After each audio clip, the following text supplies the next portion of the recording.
नमस्कार साथियों, स्वागत है आप सभी का। कैसे हैं आप लोग? उम्मीद करते हैं कि आप लोग बहुत अच्छे होंगे। तो चलिए आइए हम लोग पुनः अपने क्लास को प्रारंभ कर रहे हैं। आज हम लोगों को पढ़ना है स्वामित्व के आधार पे संसाधन का प्रकार। क्या पढ़ना है प्यारे बच्चों? स्वामित्व के आधार पे संसाधन के प्रकार। स्वामित्व के आधार पे संसाधन के प्रकार। स्वामित्व के आधार पर संसाधन का वर्गीकरण या संसाधन का प्रकार। तो प्यारे बच्चों, स्वामित्व के आधार पे संसाधन कितने तरह के होते हैं? तो सबसे पहले तो ये समझ ले कि स्वामित्व का मतलब क्या होता है। क्या आप लोग जानते हैं कि स्वामित्व का मतलब क्या होता है? तो स्वामित्व का मतलब होता है मालिक। स्वामित्व का मतलब क्या होता है? मालिक। स्वामित्व का मतलब होता है मालिक। स्वामित्व का मतलब समझ गए आप लोग? स्वामित्व का मतलब क्या होता है? स्वामित्व का मतलब होता है मालिक। ठीक है, तो स्वामित्व के आधार पे संसाधन का वर्गीकरण। तो स्वामित्व के आधार पे संसाधन को 4 भागों में बांटा गया है। कितने भागों में बांटा गया है दोस्तों? स्वामित्व के आधार पे संसाधन को 4 भागों में बांटा गया है। तो चलिए आइए हम लोग देखते हैं उन संसाधनों को। एक में क्या है? व्यक्तिगत संसाधन, यानी व्यक्तिगत संसाधन। दूसरा है सामुदायिक संसाधन। तीसरा है राष्ट्रीय संसाधन और चौथा है अंतरराष्ट्रीय संसाधन। हम लोगों ने देखा कि स्वामित्व के आधार पे संसाधन का वर्गीकरण 4 तरह से किया गया है। एक क्या है? व्यक्तिगत संसाधन। सबसे पहले क्या है? व्यक्तिगत संसाधन। तो चलिए आइए हम लोग पहले व्यक्तिगत संसाधन को समझते हैं। व्यक्तिगत संसाधन क्या होती है? तो प्यारे बच्चों, नाम में ही आप लोगों को अर्थ समझ में आना चाहिए। व्यक्तिगत, व्यक्तिगत का मतलब होता है किसी निजी व्यक्ति, कोई निजी व्यक्ति का सामान। यानी मान लो कि आपके पास एक मोटर कार है या आपके पास एक बाइक है, तो वो आपका एक व्यक्तिगत संसाधन है, उस पे आपका निजी अधिकार है। ठीक है, तो व्यक्तिगत संसाधन किसे कहते हैं? तो व्यक्तिगत संसाधन वैसे संसाधन को कहेंगे जिसपे किसी एक निजी व्यक्ति का अधिकार हो। व्यक्तिगत संसाधन वे संसाधन जिस पर किसी निजी व्यक्ति का अधिकार हो, किसी निजी व्यक्ति का अधिकार हो, उसे व्यक्तिगत संसाधन कहते हैं। जैसे प्यारे बच्चों, घर, किसी भी व्यक्ति का घर अगर एग्जाम्पल्स के तौर पे ले लिया जाए तो किसी के घर पे उसका स्वयं का अधिकार होता है, न कि किसी दूसरे व्यक्ति का अधिकार होता है। किसी भी व्यक्ति के घर पे उसका खुद का अधिकार होता है, उसके फैमिली मेंबर्स के अधिकार होते हैं और किसी दूसरे का अधिकार नहीं होता है। तो आप लोग व्यक्तिगत संसाधन अच्छे से समझे। व्यक्तिगत संसाधन का मतलब साफ तौर पे कहना है कि वैसा संसाधन भाइयों जिस पे सिर्फ निजी व्यक्ति का अधिकार हो, उसे व्यक्तिगत संसाधन कहते हैं। जैसे आपका मोबाइल फोन। अभी के समय में अगर देखा जाए तो आप खाना के बिना रह सकते हो, लेकिन मोबाइल फोन के बिना नहीं रह सकते हो। तो ये मोबाइल फोन जो है क्या है? एक तरह का व्यक्तिगत संसाधन है। मोबाइल भी संसाधन है और उसमें भी ये व्यक्तिगत संसाधन है। क्यों व्यक्तिगत संसाधन है? तो तुम्हारा मोबाइल अगर हम गलती से छू देंगे तो बहुत सारी समस्याएं उत्पन्न हो जाएंगी। यानी सभी लोगों का जो मोबाइल है वो व्यक्तिगत संसाधन है। घर है वो व्यक्तिगत संसाधन है। किसी के पास मोटर कार है, व्यक्तिगत संसाधन है।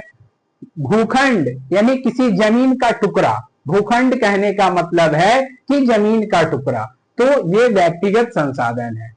मैं उम्मीद करता हूं कि व्यक्तिगत संसाधन आप लोग अच्छे से समझ गए होंगे। तो चलिए आइए व्यक्तिगत संसाधन के यहाँ पे एग्जाम्पल है घर, भूखंड आदि। इसके अलावा भी बहुत सारे एग्जाम्पल्स हो सकते हैं, जैसा कि बताया गया आप लोगों को, जैसे मोबाइल, मोटर कार, भूखंड, किसी का घर इत्यादि।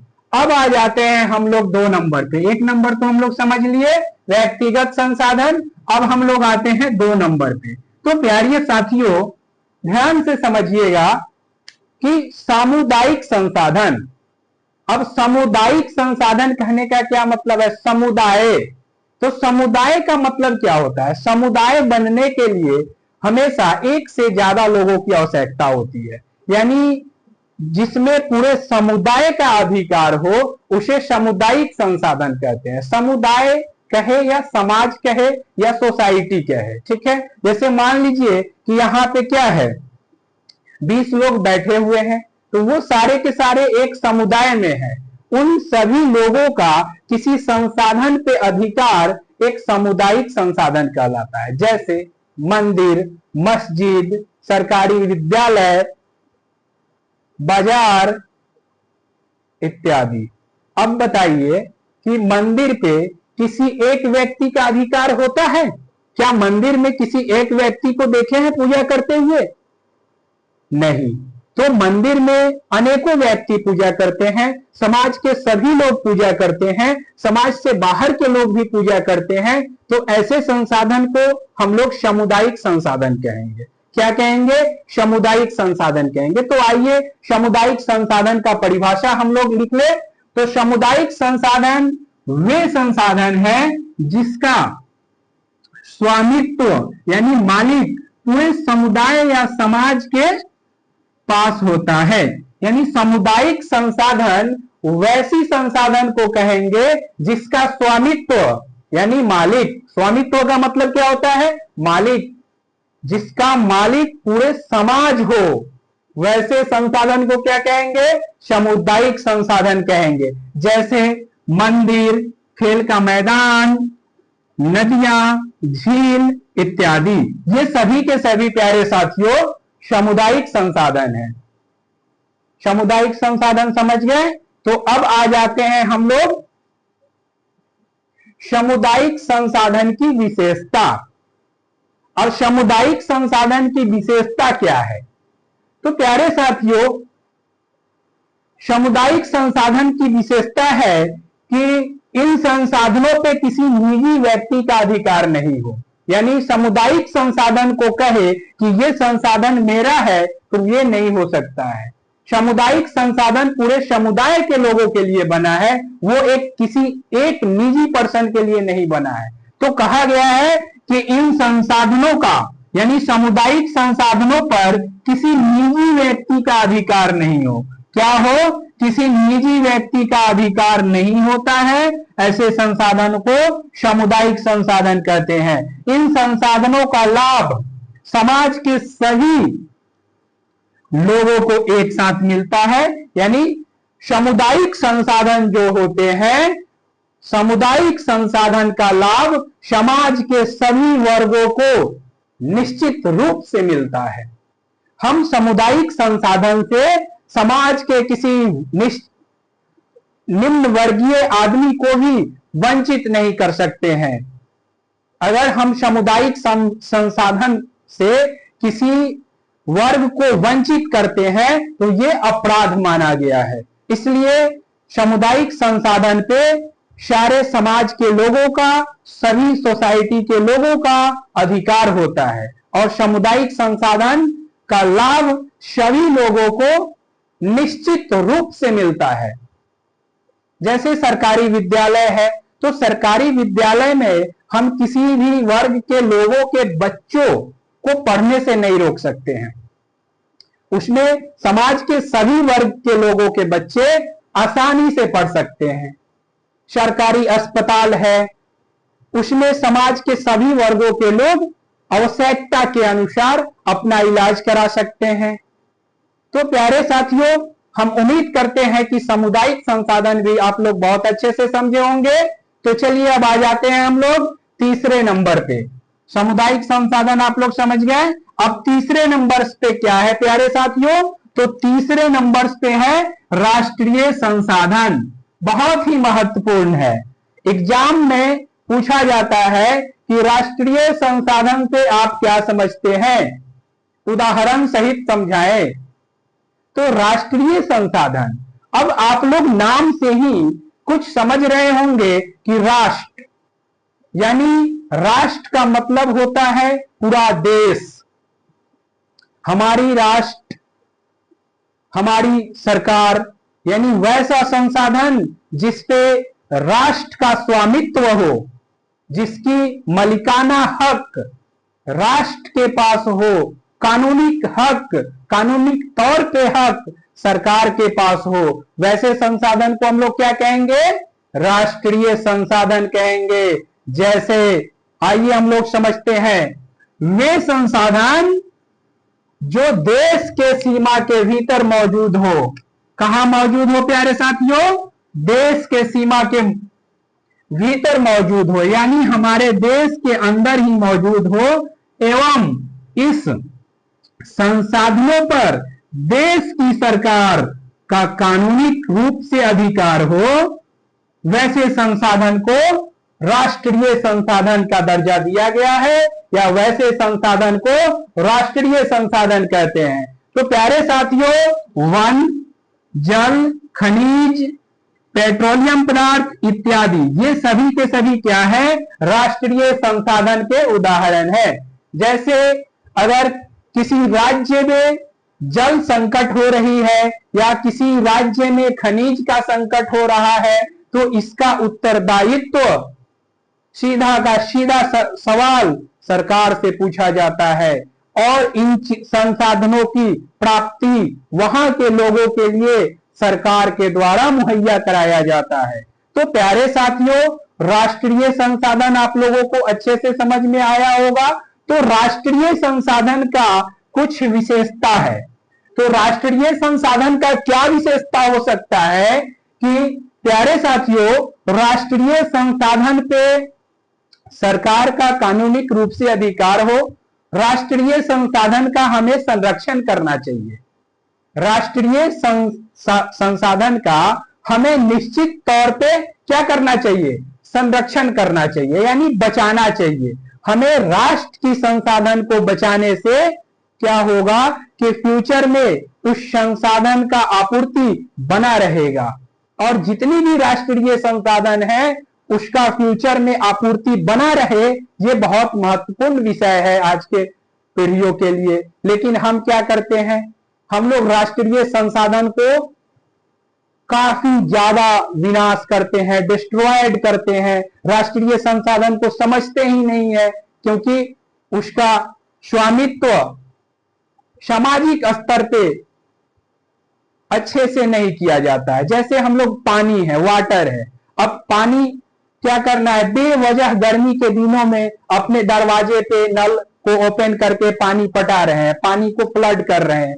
भाई वो नेचुरल संसाधन है, प्राकृतिक संसाधन है, जिसका हम लोग क्या कर रहे हैं, विदोहन कर रहे हैं। एक समय आएगा कि जल संकट देखने को मिलेगी, और उस समय सभी के सभी जीवधारी क्या होंगे, प्रभावित होंगे। तो इन सभी राष्ट्रीय संसाधन को हमें संरक्षण करने की जरूरत है। हम सभी लोगों को समझने की जरूरत है कि राष्ट्रीय संसाधन क्या होता है।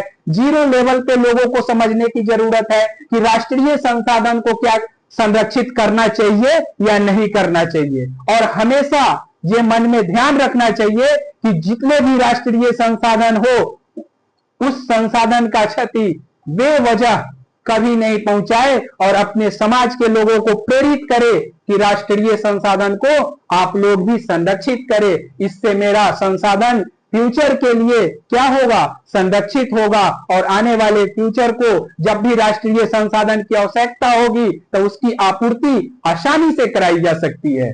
तो आइए साथियों, आज आप लोग क्या समझे, व्यक्तिगत संसाधन समझे, सामुदायिक संसाधन समझे, राष्ट्रीय संसाधन समझे।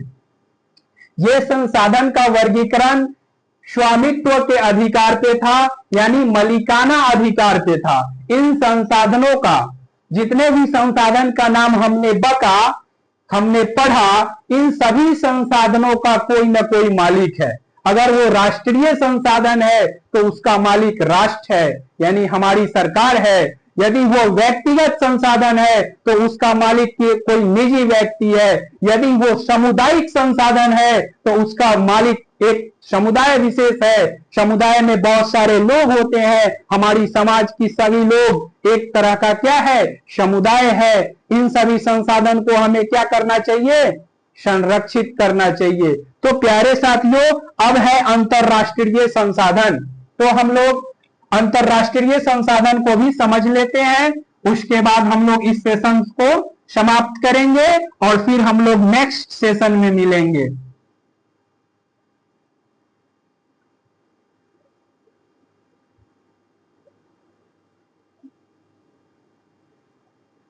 क्या है साथियों अंतरराष्ट्रीय संसाधन? क्या है अंतरराष्ट्रीय संसाधन?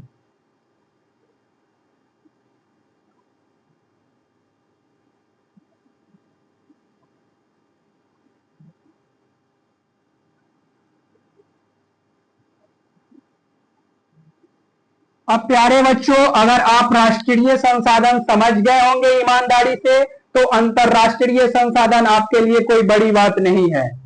तो अंतरराष्ट्रीय संसाधन में क्या होगा कि वे संसाधन जिसपे किसी एक राष्ट्र का अधिकार नहीं हो, वे संसाधन जिसपे किसी एक राष्ट्र का अधिकार नहीं हो, उसे अंतरराष्ट्रीय संसाधन कहते हैं। यानी कहने का मतलब है कि जिस संसाधन पे बहुत सारे राष्ट्रों का अधिकार हो, सभी देशों का अधिकार हो, उसे अंतरराष्ट्रीय संसाधन कहते हैं। जैसे सामुदायिक संसाधन है समाज के आधार पे कि समाज के लोगों का अधिकार है, उसी तरह से देश लेवल पे अंतरराष्ट्रीय संसाधन है। देश लेवल पे क्या है, अंतरराष्ट्रीय संसाधन है। यानी वे संसाधन जिसपे किसी एक देश का अधिकार नहीं हो, उसे अंतरराष्ट्रीय संसाधन कहते हैं। तो जब किसी एक देश का अधिकार नहीं हो तो उस पे किन देशों का अधिकार होगा, एक से अधिक देशों का अधिकार होगा।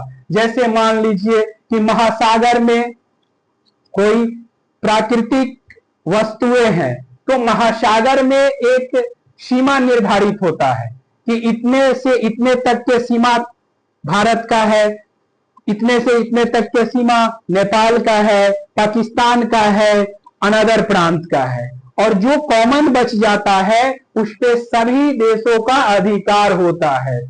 इन्हीं संसाधन को अंतरराष्ट्रीय संसाधन कहते हैं। तो आइए हम लोग इसको परिभाषित करते हैं। कैसे इसका परिभाषा लिखेंगे? वे संसाधन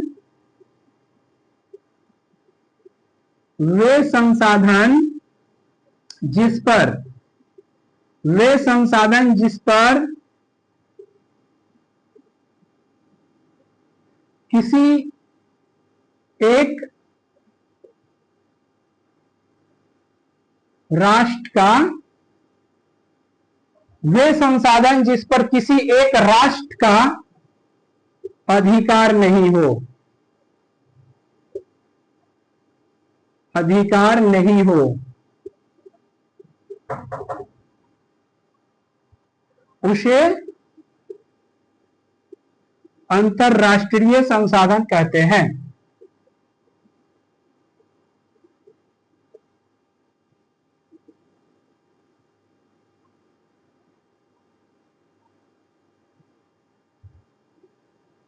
क्या कहते हैं? अंतरराष्ट्रीय संसाधन कहते हैं। जैसे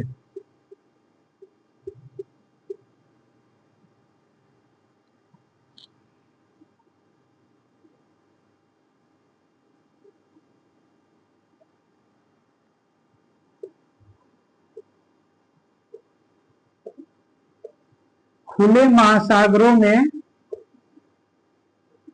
उपस्थित खनिज, खुले महासागरों में उपस्थित खनिज इत्यादि। तो साथियों, उम्मीद करते हैं कि आप लोगों को ये सेशन अच्छे से समझ में आया होगा और फिर हम लोग मिलेंगे नेक्स्ट सेशन में। तब तक के लिए जय हिंद।